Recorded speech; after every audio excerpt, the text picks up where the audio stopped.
Israel is now seeking to destroy Palestinians as a group, including by inflicting on them conditions of life calculated to bring about their destruction, by seizing ever more Palestinian territory, and by turning Gaza into an uninhabitable wasteland incapable of sustaining human life. In addition to seeking to destroy the protective application of international law to the Palestinian people, Israel appears set on destroying the very international framework created to ensure compliance with international law and accountability for its breach, with profound consequences that reverberate far beyond Palestine and Palestinians. On the 27th of March of this year, the last international staff of the United Nations Relief and Work Agency left Gaza. Given Israel's recently passed anti-UNRWA legislation, no further UNRWA staff is likely to be permitted entry. 3 days earlier, on the 24th of March, the Secretary-General of the United Nations had announced his, I quote, difficult decision to reduce the organisation's footprint in Gaza, even as humanitarian needs soar and the United Nations' concern over the protection of civilians intensifies, end quote. His decision, evocative of previous genocides in Rwanda and Bosnia, followed Israel's breach of the ceasefire agreement on the 18th of March 2025 and its resumption of its siege and large-scale assault on Gaza. As had been threatened by the Israeli Defence Minister, Israel Katz, I quote, the gates of Gaza closed and the gates of hell reopened.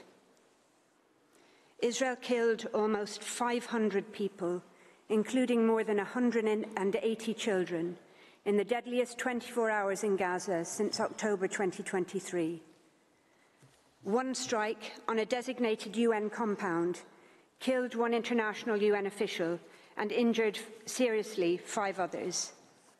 The Secretary-General's decision to reduce the United Nations footprint in Gaza followed days later. The United Nations itself cannot keep its staff in Gaza safe from Israel because nowhere and no one is safe. The past 18 months have been the deadliest ever in the history of the United Nations. Of over 418 aid workers killed in Gaza, 295 of them were UN staff. Most of them teachers, doctors, nurses, engineers, operational staff were Palestinian. Those Palestinian staff remain in Gaza.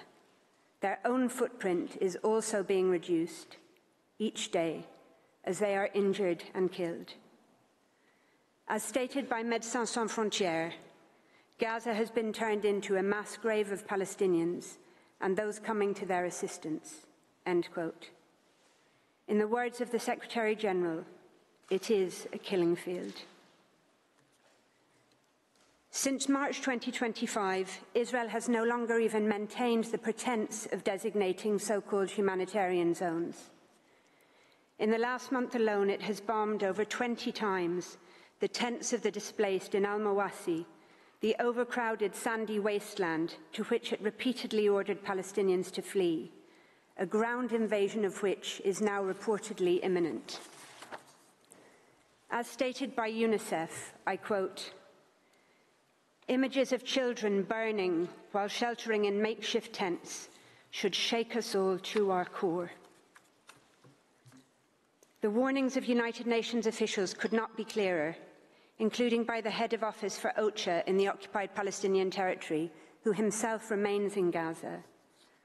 I quote variously, as humanitarian leaders, we are repeating unequivocally to the world, we are being deliberately blocked from saving lives in Gaza, and so civilians are dying. As humanitarians, we need to emphasize that we cannot accept that Palestinians are dehumanized to the point of being somehow unworthy of survival. What is happening here defies decency, it defies humanity, it defies the law. End quote. Before turning to what that law is, in terms of Israel's obligations as a member of the United Nations, it's important to recall the reason for the organization's presence and vital role in Palestine. As recently acknowledged by the Israeli Finance Minister Smotrich, I quote, "For 75% of Gaza's population, it's not their homeland. Do you know what their homeland is? Haifa, Tiberias, Accra, Jaffa. This is a refugee population that has been in Gaza since 1948, end quote. Those refugees, their children and grandchildren, have indeed been in Gaza since 1948, and in East Jerusalem, and in the rest of the West Bank, and violently scattered to the four corners of the earth, since being forcibly expelled from their homes on the creation of the State of Israel. The mass displacement and dispossessions Palestinians refer to as al-Nakba, the catastrophe. They are the people, alongside those Palestinians previously long and deeply rooted in Gaza, whom Israel is bombing, starving, maiming and killing, and whom it has violently displaced over and over again for 18 long months. In the West Bank, including East Jerusalem also, Israel is subjecting to ongoing and intensifying attack that same refugee population, alongside other Palestinians, including those violently displaced previously since Israel's occupation began in 1967. Israel's ongoing mass displacements, its demolitions of homes, entire refugee camps, and necessary infrastructure, and its ever-escalating killings of Palestinian men, women, and children, risk, in the words of the Secretary-General, transforming the West Bank into another Gaza. Having denied for 77 years the right of return of refugees and the peremptory right of Palestinians to self-determination, in violation of international law and UN resolutions, Israel is now seeking to destroy Palestinians as a group, including by inflicting on them conditions of life calculated to bring about their destruction, by seizing ever more Palestinian territory, and by turning Gaza into an uninhabitable wasteland incapable of sustaining human life. Having willfully destroyed the ability of the Palestinian people to sustain themselves independently, Israel is now intensifying its weaponization of the food and relief assistance on which it has long forced so many Palestinians to rely for their survival.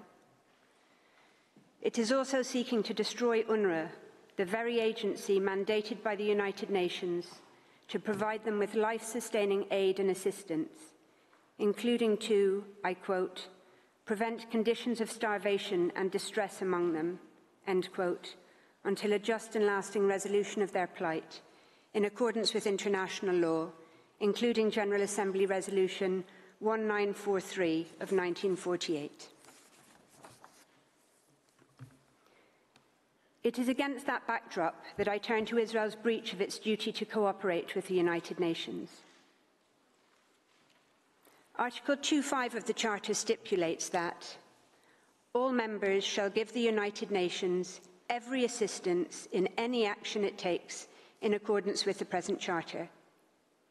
This is a broad obligation of cooperation, binding members without restriction as to the nature of the action involved or the identity of the United Nations entity taking it, subject to the action being in accordance with the Charter.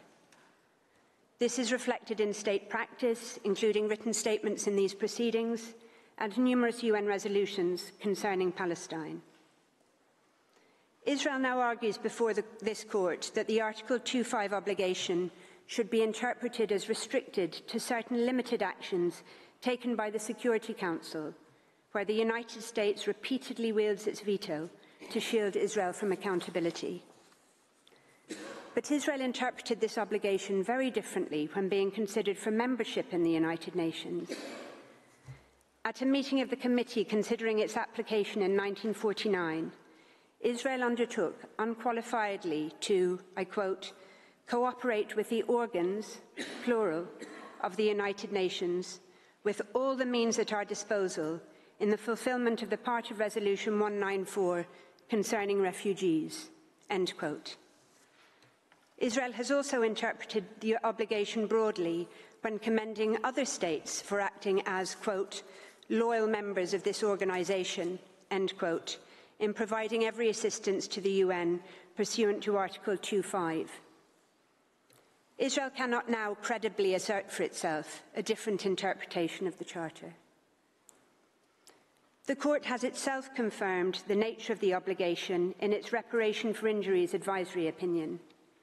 It emphasised the importance of the duty, noting that, I quote, "The effective working of the organisation, the accomplishment of its task, and the independence and effectiveness of the work of its agents require that these undertakings should be strictly observed."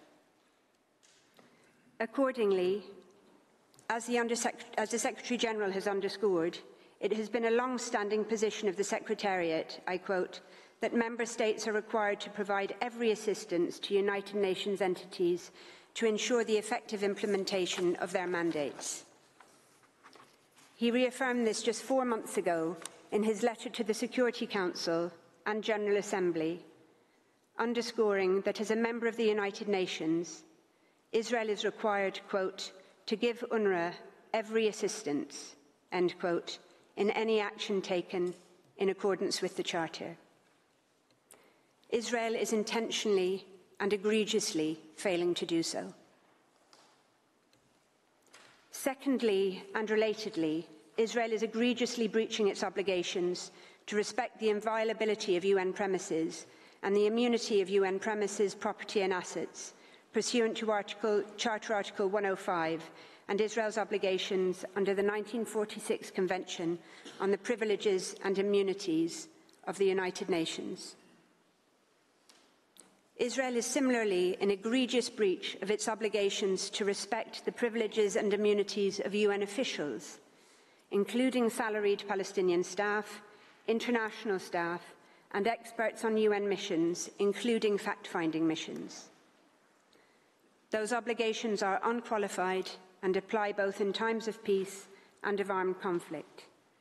They cannot be abrogated by a military occupier, particularly one that is unlawfully present in occupied territory. Given that those obligations bind Israel pursuant to the Charter and the 1946 Convention to which it is a party, they are entirely unaffected by Israel's announced withdrawal from its bilateral agreement with UNRWA.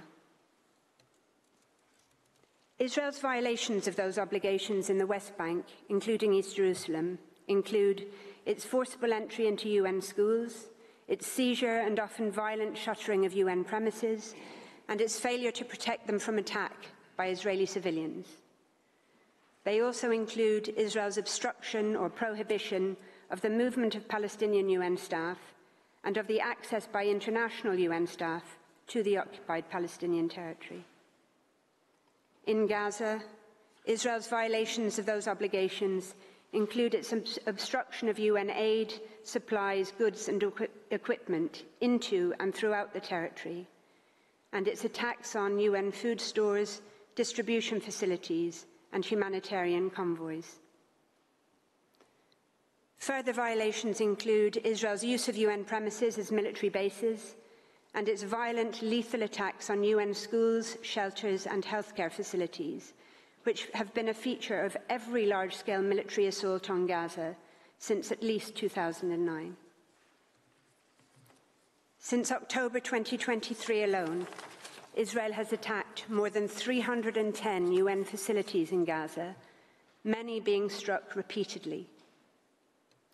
Israel violates the immunities of UN officials, including by killing, injuring, and unlawfully detaining them, and subjecting them to violent interrogation and ill treatment, including severe beatings, waterboarding, deprivation of food and water, and threats of extreme harm to their families.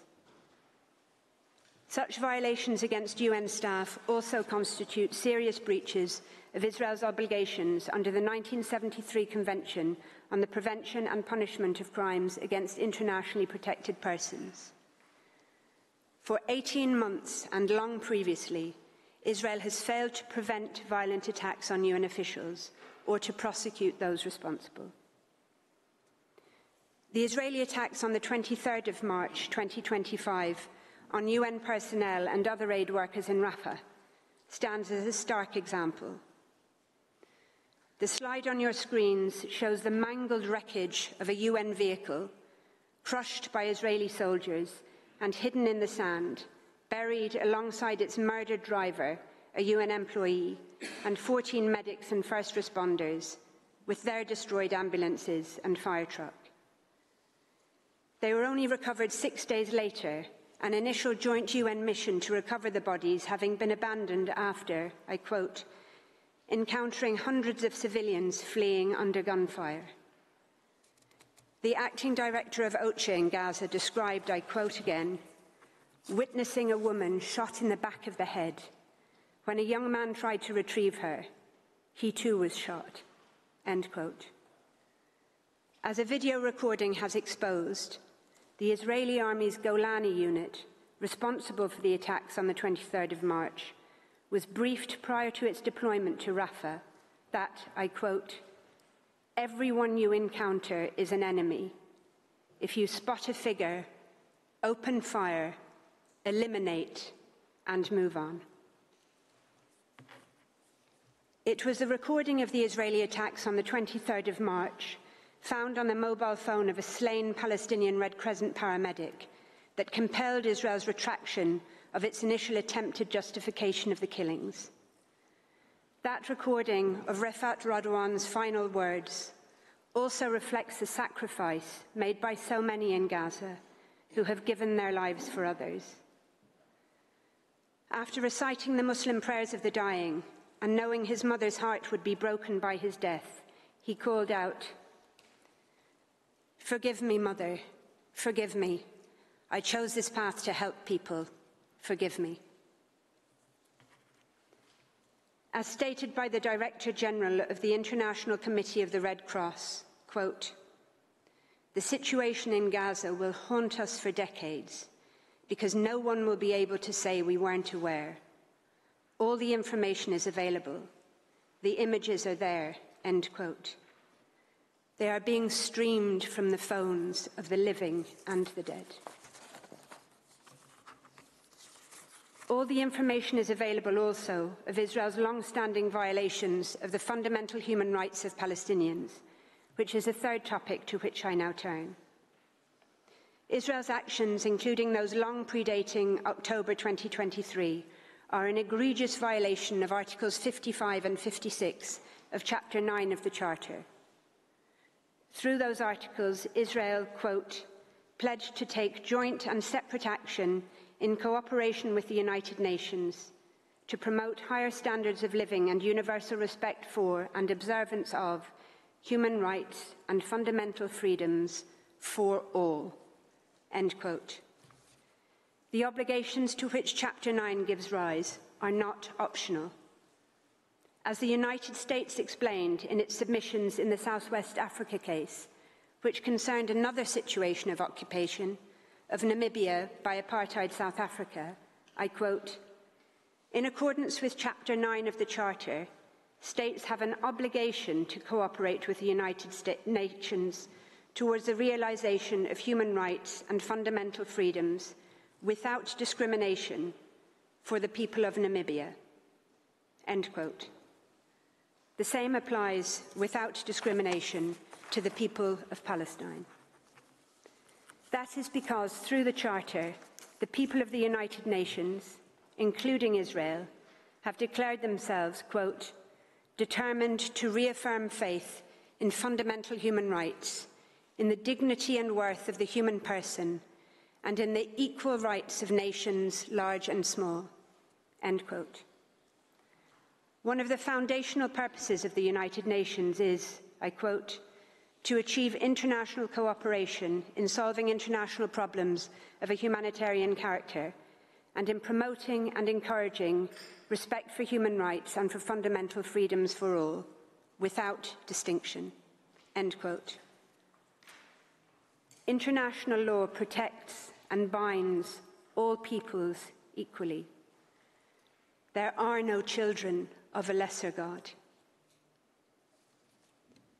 Yet for decades, Israel has denied and violated with impunity the fundamental human rights of the Palestinian people in breach of its obligations under the UN Charter and international human rights law, while in parallel preventing attempts by the UN, other organisations and third states to ensure their fulfilment.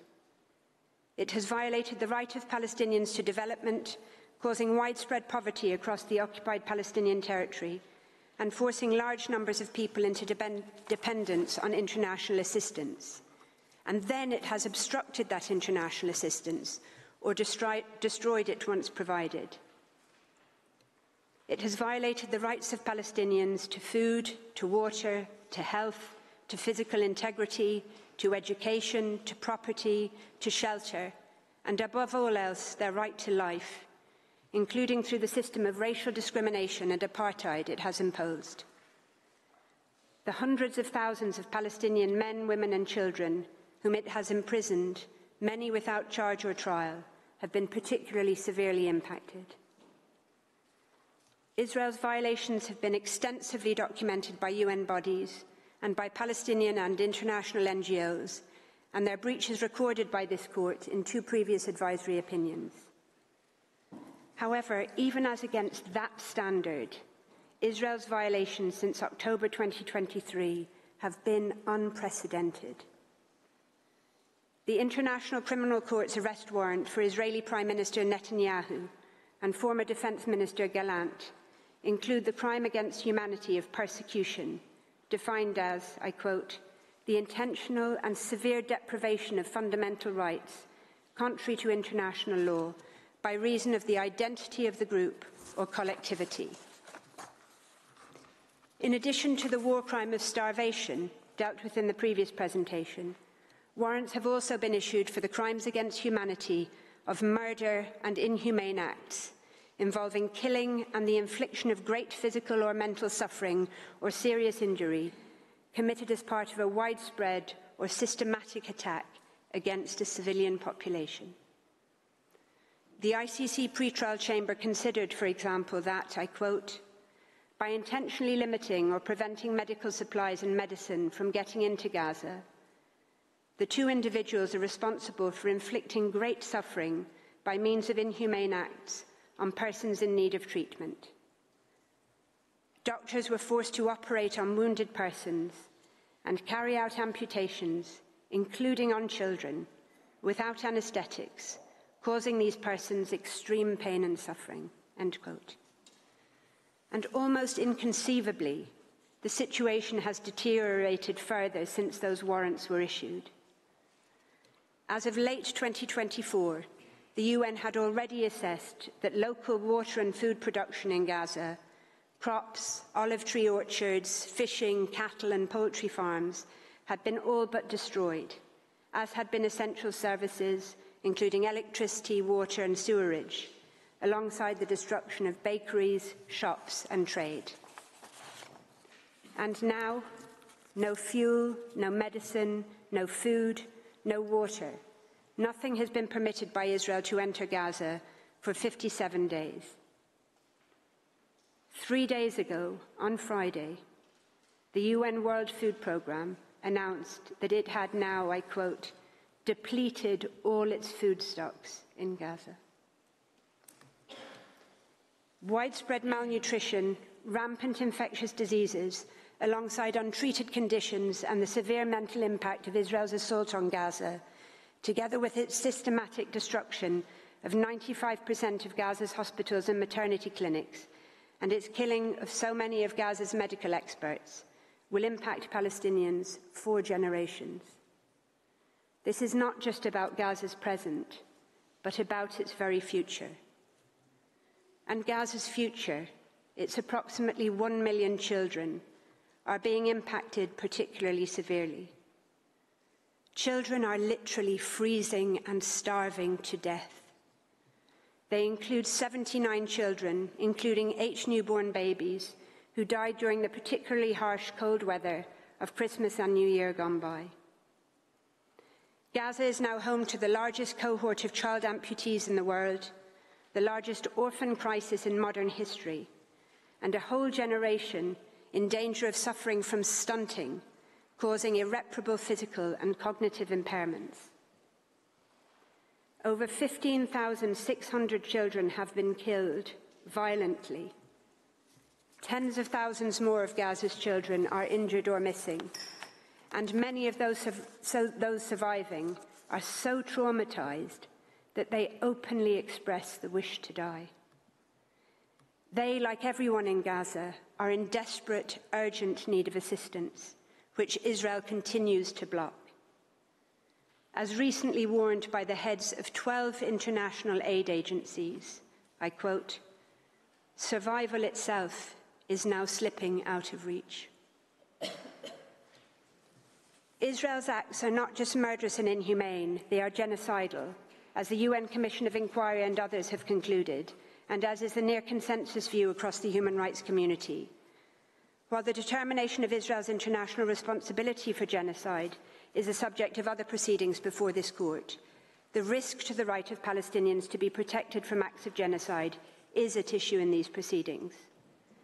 That is because the court is being asked to advise on Israel's obligations in relation to the provision of aid and other services to Gaza in the context of a binding determination by a competent organ of the United Nations, being the court itself, that there exists a real and imminent risk of irreparable prejudice to the right of Palestinians to be protected from acts of genocide, and that Israel must ensure humanitarian aid and basic services in that situation. Despite Israel's objections, there is nothing to prevent the court advising on the obligations flowing from that situation in these proceedings. On the contrary, given that what is an issue is at the very least a situation of a risk of a violation of a peremptory norm of an erga omnes nature, the court could itself risk, I quote, failing in the discharge of its judicial functions if it did not declare that there is an obligation, especially upon members of the United Nations, to bring that situation to an end quote, as the court underscored in the South West Africa case.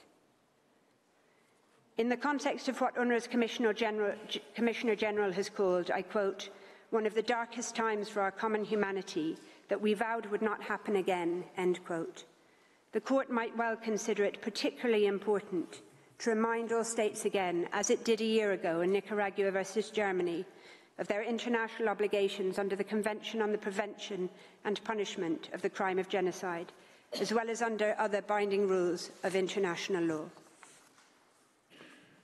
That brings me to the fourth and penultimate issue, Israel's violations of UN resolutions and the orders of this court. Applying the court's reasoning in South West Africa, there is no doubt that the 4 Security Council resolutions addressing the current situation in Gaza are binding decisions pursuant to Article 25 of the Charter, having regard to their subject matter, their imperative language, and the discussions leading to them.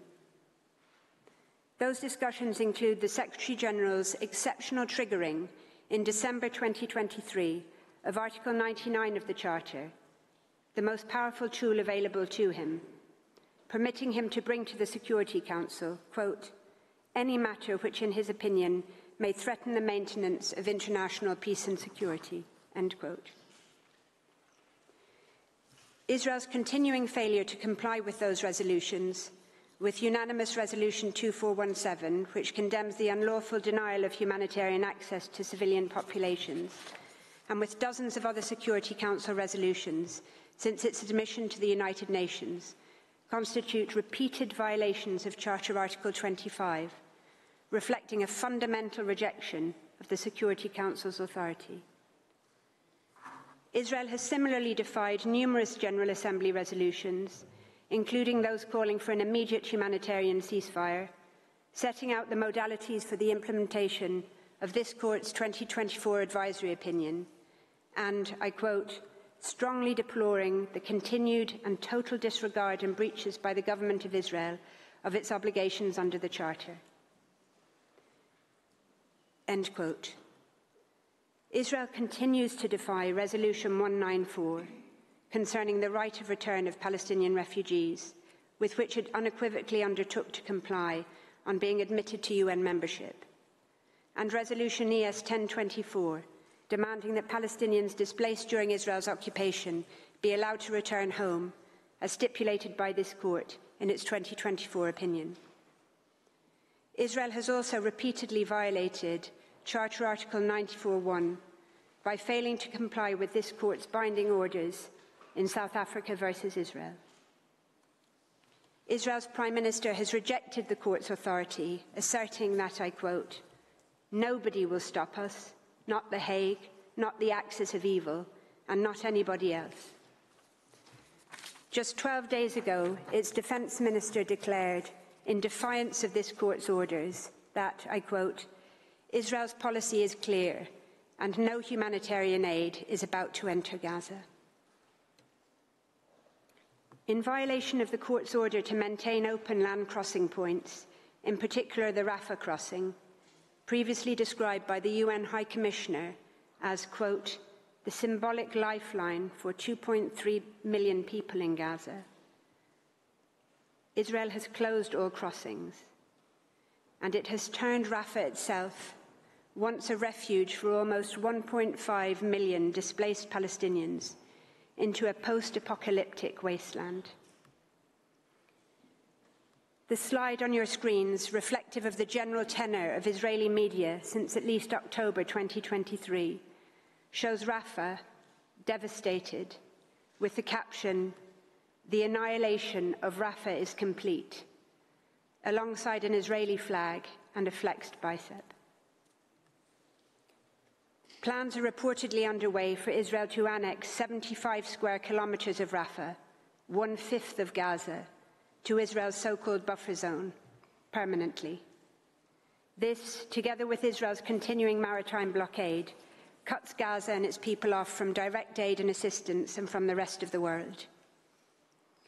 In further violation of the court's orders, Israel continues to block UN-mandated investigatory bodies from Gaza, while destroying and burying evidence of its crimes. Despite the extraordinary efforts of Palestinian journalists, who are themselves repeatedly targeted and killed, so much remains undocumented. As stated by UNRWA's Commissioner General, I quote, "I shudder to think of what will still be revealed about the horrors that have taken place in this narrow strip of land." Simultaneously, Israel obstructs external investigations. It does so while its officials denounce the UN Commission of Inquiry and the UN Human Rights Council itself as, quote, "a propaganda mouthpiece for terrorist organisations and anti-Semitic Israel haters engaged in blood libels," and calls for the Council to be, quote, "removed from this earth." And so to my final submission concerning the principle of good faith, one of the United Nations bedrock principles set out in Article 2.2 of the Charter. It provides, "All members, in order to ensure to all of them the rights and benefits resulting from membership, shall fulfil in good faith the obligations assumed by them in accordance with the present Charter." The obligation, reaffirmed in the Declaration on Friendly Relations, was described by the court in the nuclear test case as, quote, "one of the basic principles governing the creation and performance of legal obligations, whatever their source," end quote. It reflects not only the maxim of pacta sunt servanda, but also that of qui habet commode, fere debet honora. Whomever receives the advantages must also bear the responsibilities. Israel is failing to fulfill its charter responsibilities in good faith. Its violations of the fundamental rights of the Palestinian people, its attacks on the United Nations and on UN officials' property and premises, its deliberate obstruction of the organisation's work, and its attempt to destroy an entire UN subsidiary organ are unprecedented in the history of the organisation. They evidence a fundamental repudiation by Israel of its charter obligations, owed both to the organisation and to all UN members, and of the international rule of law. They are antithetical to the actions of a peace-loving state. Israel's very submissions to this court violate its obligations to cooperate with the UN in good faith, advancing allegations for which Israel has persistently failed to provide credible evidence. This is notwithstanding the Secretary-General's call on Israel, quote, to refrain from such misrepresentations, end quote, given how very damaging they are to the United Nations. But for Israeli officials, damage to the United Nations appears to be the point. Their attacks are not limited to UNRWA or indeed the UN Human Rights Council. Israel has declared the Secretary General of the United Nations himself persona non grata in Israel, accusing him of being, quote, an official Hamas spokesperson engaged in anti-Semitic and anti-Israel conduct.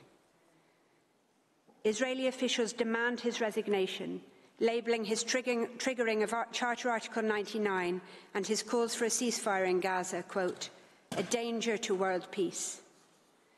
Senior Israeli officials level similar accusations at the United Nations itself as an organisation, denouncing it as, quote, a swamp of anti-Semitic bile, an accomplice to terrorists, and a stain on humanity.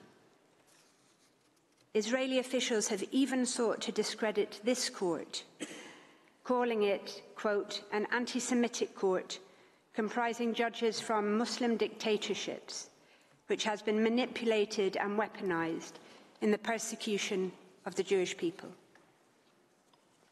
As stated by UNRWA's Commissioner General, I quote, the international order is crumbling in a repetition of the horrors that led to the establishment of the United Nations and in violation of commitments to prevent their recurrence.